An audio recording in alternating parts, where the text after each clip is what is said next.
अगर आप भी चाहते हैं सोन म्यूजिक का ऑडियो वीडियो सबसे पहले आप तक पहुंचे, तो लाल बटन दबाकर चैनल को सब्सक्राइब करें और हाँ, बेल आइकन दबाना ना भूलें। दिलवा में अइला तू आस बनके, दे गइला धोखा तू खास बनके। दिलवा में अइला तू आस बनके, दे गइला धोखा तू खास बनके। जिंदगी जिए के तमन नइखे करत, बाकी जियतानी एगो जिंदा लाश बनके।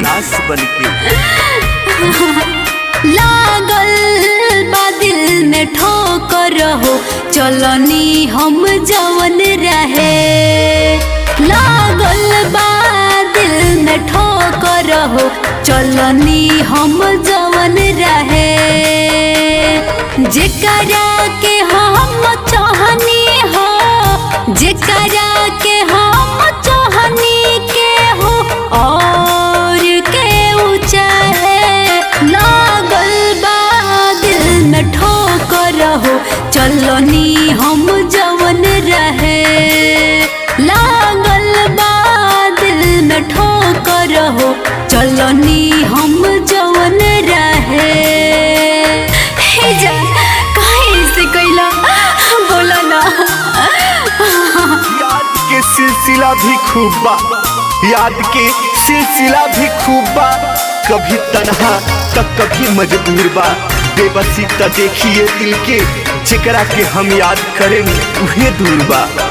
मन करे कि मर जाई, कोइले हमरा से बेवफाई। जी के का हम करब दर्द दिलवा के ना सहाई। मन करे कि मर जाई, कोइले हमरा से बेवफाई। जी के का हम करब दर्द दिलवा के ना सहाई। कुहू के लामर करे जाहो, कुहू के लामर करे जा। दर्द होता लाहे लाहे। लागल बा दिल में ठोकर हो, चलनी हम जवन रहे। लागल बा दिल में ठोकर हो, चलनी हम जवन रहे।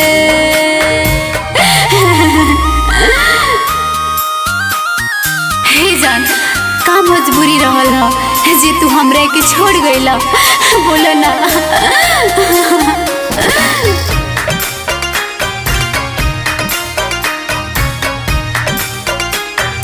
सुनो कोइले रहले उ हमसे वादा, बदलल उनकर इरादा। करत हम रहन प्यार हो, जनबो से अपना ज्यादा।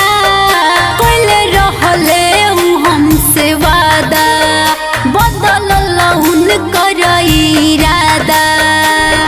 करत हम रहन प्यार हो, जनबो से अपना ज्यादा।